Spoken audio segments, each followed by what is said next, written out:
What is up, TikTok? Happy December. It is December 2nd.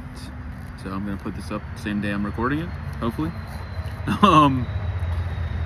Obviously December means Christmas season, a lot of fun things coming. But be focused on the real reason of Christmas, which is like the only reason I'm kind of excited for this year. Is just the real reason of Christmas, which is Jesus being born. Otherwise, there's for me, this season is going to be a little weird. This December is going to be a little odd. A lot of things were supposed to happen that just aren't going to. So it's going to be honestly for me, just December is just going to be getting through it and starting next year. I'm ready for 2025 because it can't it can't be much worse, you know. Today we're going to do a Bible verse from Corinthians. We're going to continue the journey through this book. I've referenced it a couple times, called The Art of Overcoming by Tim Timberlake. Last time we talked about losing people. Today we're going to talk about two, so we can move forward. We're going to talk about losing dreams and losing security, which can be equated to both things as well. All of these, like I said, can kind of combine together if you're going through like a job loss, a relationship loss. Things like that can be combined. All of these can be combined together. 1 Corinthians 15:58. My dear brothers and sisters, stand firm. Let nothing move you. Always give yourself fully to the work of the Lord, because your labor in the Lord is not in vain. So what that means to me is, as long as you're doing things and going down the right path with God and doing things with God, that the things that you are doing is not pointless. And then that was part of the message yesterday at church as well, is that we need to build a dependence on God on a daily basis, because when you go through God without God, it's meaningless and pointless. And then without God, things in your life fade. Build that dependence on God every day, and try not to do things on my own fruition, intuition, however you want to say it. And giving God the burdens, like I talked about in one of the TikToks, giving the burdens to Him and letting Him control that, and trying my best to not take some things back on me, and trying to control some outcomes. Anyways, we'll get into this, is losing dreams. So he talks about here, he had to sell one of his businesses, and he felt like a failure. And one of his mentors asked him, did you learn anything from it? Yes, I learned a lot. Then why do you feel like a failure? Because he said a valuable lesson out of that, as long as you learned something, you didn't lose, and you're not a failure. He goes on to talk about God being the original dreamer, how Abraham and Sarah would have descendants like the stars of the sky. Moses would deliver the Israelites from Egypt. And whatever you do in your life, you can't stop dreaming. Here's a big insert here. I'm going to read this straight from the book. Dreamers are near to God's heart. Just because a few of your dreams have turned out to be nightmares doesn't mean you should stop dreaming. So what if some of your dreams were a little off course or self-focused and God had to adjust them? That doesn't mean that you should never plan or imagine again. Or if someone criticized your dream or told you to be realistic, or get your head out of the clouds, does that mean you have to listen to the haters? A good example of that in the Bible is Joseph. He had the dream of literally by his brothers and parents, and saw them bowing down to him. He told them, and then obviously you know the story of Joseph being sold into slavery, and eventually it coming full circle, and his dream actually happening. And he talks about how to deal with some broken dreams.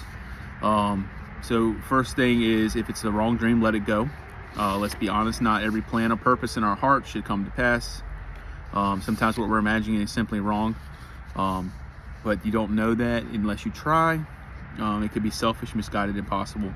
Or if you shoot your shot, and sometimes you're not certain about it, about all your dreams can come to pass. And their dream could be specifically different than what you thought or you should dream. But let's hold your dreams in open hands and surrender to better dreams. Remember that your dream might have to die before it lives. This is an interesting one. Sometimes our dreams have to die at least temporarily so that we can die to our dreams. What that means is we have to take our idea of self-reliance off the pedestal and put it on the altar.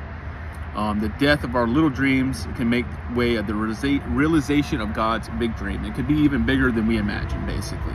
This is one that always hits home to me. Going back to Joseph's story, let God bring good out of evil.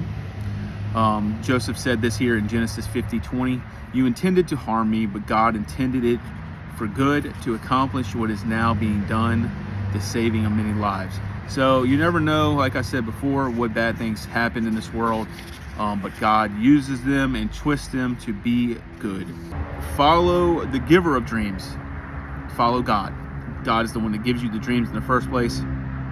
Remember, if one thing didn't work out, something else is planned. He's going to use it for good. Because at the end of the day, God is still on the throne. He's still sovereign, and he's still on our side. The next one, this is a big one. This is a tough. You can, like I said, you can equate this with losing your dream job, losing a relationship, losing a friend, losing your best friend. I can equate and combine all of those into one for me. Losing a relationship, best friend, future, to this one right here specifically, along with obviously losing people. But this one is losing security. So starts here, what to do when the shaking starts. So basically, when you see that your secure position is starting to shake, the feeling of panic, even betrayal, isn't limited to physical earthquakes. Things can start to set a panic. It's the same fear and a loss of confusion. When things we believe to be untouchable, unshakable, and unmovable start rocking and rolling around us, and makes us question what, if anything, is trustworthy. I will fully agree to that. That has been one big thing for me lately, is really trying to build trust back in my life, of trusting anyone, especially guy friends. It's really hard for me to believe anything they say anymore. I have one or two guy friends now that I fully trust, but most others, it's very hard for me to believe anything they say. So that is one thing that I'm working on. So the trust part is definitely tough when you lose the security and say a relationship goes wrong or something. To overcome it, of course. So God cannot be shaken, so you won't be shaken. Isaiah 54:10 says, though the mountains be shaken and the hills be removed, yet my unfailing love for you will not be shaken, nor my covenant of peace be removed, says the Lord who has compassion on you. So basically how I equate to that is life shakes around, things happen in life, but you can be secure in God. That way you are not getting shaken. So with that is saying, be shook but not shaken. You can feel the things that happen in life. You can get rattled, but your feet are settled and secure. That way you are not still moving off the path. You can sway. You're like a tree in the wind. That's how I'm equating it. There's a difference between being shaken and being shook, though. David's emotions were all over the place, but ultimately his security was in God. His declaration that I will not be shaken referred to his inner sense of security in God, and he was saying deep down, he knew he would be okay. He sought God's direction for the next step, which is always a wise move. That's what I'm really trying to do now, is settle down and see what God wants from me. And like I said before, trying not to take any of the burdens back and like, all right, what should I be doing to lead my life in this way or that way? It's trying to listen and be quiet sometimes, and that's really hard, to try not to stay busy. That was a big message of the church message this weekend as well. It's not being busy just to be busy. It's trying to settle down, let God give you some rest, and then listen to what he's saying for the direction of your life. Strength in God is more permanent than possessions, more valuable than money, and more trustworthy than anything this world has to offer. God is the only one that will never leave you. Promise you that. But he gave me this, and I remember it coming from my dad, but through a coworker. We are hard pressed on every side, but not crushed. Perplexed, but not in despair. Persecuted, but not abandoned. Struck down, but not destroyed. And that's 2 Corinthians 4, 7 through 9. Like I said, that just tells you right there that in life, things happen. You could get destroyed in this world on the outside, but what really matters is your soul on the inside, staying secure in God, because you're safe with God. You're not losing that security. You always have that as long as you believe in Jesus and go forward in that path. Let the shaking do what shaking does best. Reveal how frail humans are and the hope and the reality of God's presence as well. And then you can find your safety, security, and stability in the unshakable love of God. So we're going to finish that there today. I hope you got something out of that. We're going to continue going through this book. I'm going to not speed through, but we're going to go through maybe multiple parts at a time. That way we can get through it.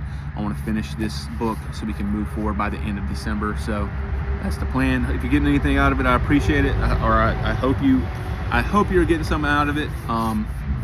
Anyways, I hope you have a good day. It's really cold out. I hope you're having a good one. Peace.